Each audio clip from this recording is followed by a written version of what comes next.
నమశివాయ పంచాక్షరి మంత్రముకు ఎంత గొప్పదనం ఉంది అంటే ఒక మూడు చెప్పాడు. నవకంఠమం జీవ పురుషసూక్తం విరచిరు మహాదేవేన సూర్యం కంఠేన శివ సంకల్పమస్తు అంటే నమకము చమకము కలిసి రుద్రము అంటారు. రుద్రాధ్యాయం నమక చమకములను పురుష సూక్తము ఎవరు తెలుసుకున్నాడో వాడు సాక్షాత్తు పరమేశ్వరుడయ్యా. ఇవి చదవని వాడికి ఏమిటయ్యా? పంచాక్షరీ మంత్రము ఎవరైతే నిరంతరము జపిస్తారో, పంచాక్షరీ మంత్ర జపపరుడైనటువంటి మానవుడు ఎవరైనా అతడు కూడా మహాదేవేన తత్తుల్యః, ఆయన కూడా పరమేశ్వరుడితో సమానమైన వాడే. ఎందుకంటే ఆ నమశివాయలో స్వామి ఉన్నాడు, అమ్మవారు ఉంది. మకారము మాంగళ్య రూపిణి అమ్మవారి స్వరూపం, అది ప్రాణస్వరూపం.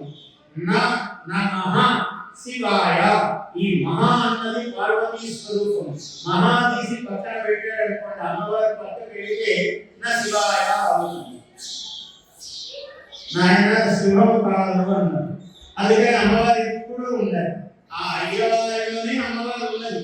నమ శివాభ్యాం నవయౌవనాభ్యాం పరస్పరాస్తిష్టవృద్ధాభ్యాం నగేంద్రగమ్యా పురుషకేతనాభ్యాం నమో నమః. అపరిహార్యముగా ఉన్నది, నిత్యాపాయిని అయి ఉన్నది. అంటే సగం దేహమే నిలబడితే సగమే అవుతాడు శివుడు ఒక్కడే. అందువల్ల శివుడు పూర్ణ శరీరంతో ఉన్నాడు అంటే అమ్మవారు సగానికి వ్యాపించి ఉన్నది అని. అలాగా అమ్మవారి యొక్క స్వరూపమే శివస్వరూపము. శివుడే అమ్మవారు. మనం ఎక్కడ భవానీ శివ దుర్గా సమేత రామలింగేశ్వరుడు అంటే రాముడు ఇదంతా దండకారణ్యం. ఒకప్పుడు అంతా మునులు అధివసించినటువంటి తపస్సులు చేసిన తోడు ఇదంతా. ఈ దండకారణ్య విద్యారణ్య ఈశారణ్య అన్నాడు. ఉత్తమోత్తమైనది దండకారణ్యం. ఇక్కడ రాక్షసులేని ఇతరులేని అందరూ తపస్సులు చేసినటువంటి చోటు ఇది. అందుకని రామచంద్రుడు అరణ్యవాసములకు వచ్చినప్పుడు అనేక లింగ ప్రతిష్టలు చేశాడు. ఇక్కడ అక్కడ అని కాదు, నిత్య కృత్యంగా చేశాడు ఆయన.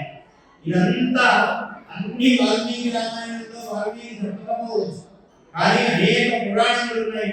అదంతా శివుడి యొక్క శరీరమే వాక్య ప్రపంచం ఉంటారు. శివుడి యొక్క శరీరం ఇదంతా. ఇందులో ఒక రోజు చెప్పిన విషయాలు ఒక రోజు చెప్తాడు.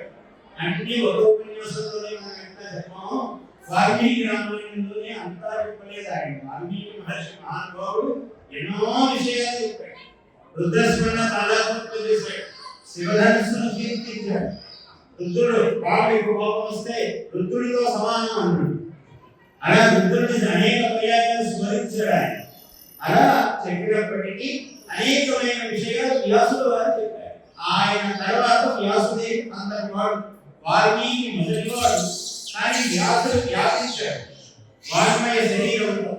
అంత వ్యాపించాడు కాబట్టి ఆయన చెప్పని విషయం అంటూ లేదు. Please subscribe to our YouTube channel. Like and share this video.